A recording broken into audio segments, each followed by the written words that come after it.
1990க்கு முன்பு நம் வாழ்க்கை எப்படி இருந்தது? காலை எழுந்ததும் பசும்பால் வாங்க அப்பா வரிசையில் நின்றிருந்தார். வாங்கி வந்த தண்ணீர் கலக்காத பாலில் அம்மா டீ போட்டு கொண்டு வந்தார். குடும்பத்துடன் அமர்ந்து டீ குடிப்பதை கூட அவரவர் முகத்தை பார்த்து ரசித்து குடித்தோம்.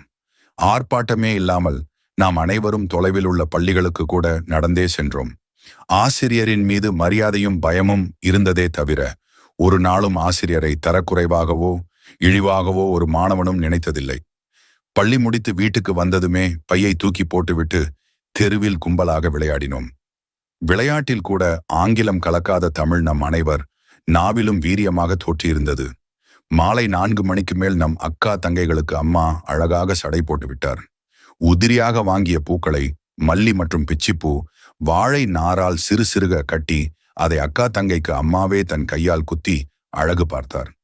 மாலையில் நம் தாத்தாவும் அப்பாவும் ஒன்றாக அமர்ந்து தூர்தர்ஷனில் செய்திகள் பார்த்தார்கள்.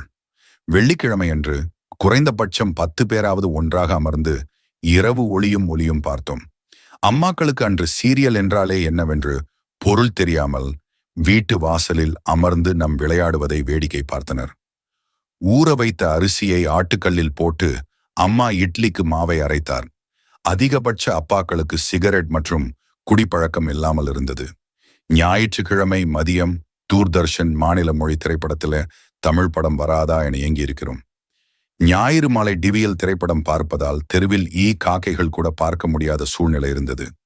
ஞாயிறு பார்த்த படத்தை பற்றிய விவாதம் திங்களன்று பள்ளி நண்பர்களிடத்தில் தொடர்ந்து கொண்டே இருந்தது. உறவினர்கள் வீட்டிற்கு வந்தால் அவர்களுக்காக வாங்கிய குளிர்பானத்தில் நமக்கும் கொஞ்சம் தருவார்கள் என காத்து கொண்டிருந்தோம். தீபாவளி, ரம்ஜான் என பண்டிகை காலங்களில் புது துணி எடுக்க குடும்பத்தின் ஒன்றாக சேர்ந்து போனோம். அம்மா அப்பா வாங்கி கொடுத்த துணியை மட்டுமே அணிந்து அழகு பார்த்தோம். ஒரு தெருவிற்கு 2 பேர் காதலிப்பதே அபூர்வமாக இருந்தது. அன்றைய காதலர்கள் காதலில் தோற்றால் தற்கொலை செய்து கொண்டனர். பண்டிகை காலம் வந்தால் வாழ்த்து அட்டை, கிரிட்டிங் கார்டு வாங்க கடைகளில் அலைமோதினோம். 10வது மற்றும் 12வது ரிசல்ட் பார்க்க தினத்தந்தி வாசலில் தவம் கிடந்தோம். யாராவது செல்போன் சாதாரண 1010 வைத்திருந்தால் அதை ஆச்சரியமாக வாங்கி தொட்டு பார்த்தோம். நம் அக்காவும் தங்கையும் குதிரைவால் சடை போட்டு வீதிகளில் வலம் வந்தனர். பணக்கார வீட்டு இளம் பெண்கள் BSASLR சைக்கிள் வைத்திருந்தார்கள். 10ல் குறைந்தபட்ச 8 வீட்டில் உள்ள குழந்தைகளிடம் உண்டியல் பழக்கம் இருந்தது. போன கரண்ட் திரும்ப வந்ததும் கைத்தட்டி ஆரவாரப்படுத்தினோம். வருடத்திற்கு ஒரு முறை குடும்பத்துடன் சினிமாவுக்கு போவதே பெரிய விஷயமாக இருந்தது. வீட்டில் யாருக்காவது திருமணம் நடந்தால் கிடைக்காத ஏதோ ஒரு அபூர்வ பொருள் கிடைத்தது போல் மிகுந்த மகிழ்ச்சியுடன் காணப்பட்டோம். ஊருக்கே ஒருவரோ இருவரோ தான் வெளிநாட்டில் வேலை பார்ப்பவராக இருந்தார். 10ல் 8 கன்னி பெண்களின் தார்மீக ஆடை தாவணியாக இருந்தது. 10ல் 8 ஆண்களிடத்தில் வேஷ்டி கட்டும் பழக்கம் இருந்தது. பள்ளி விடுமுறை காலத்தை வெளியூரில் உள்ள தாத்தா, மாமா, சித்தப்பா, பெரியப்பா வீட்டிற்கு சென்று விழா போல கொண்டாடினோம். கிணற்றில் குளிக்கும் பழக்கம் இருந்தது. பலருக்கு நீச்சல் தெரிந்திருந்தது. அடிக்கடி காய்ச்சல், தலைவலி வந்தது கிடையாது. பல சரக்கு கடைகளுக்கு போகும்போது மஞ்சள் பைகளையே உபயோகித்தோம். தரையில்தான் அதிகபட்சம் உறங்கினோம்.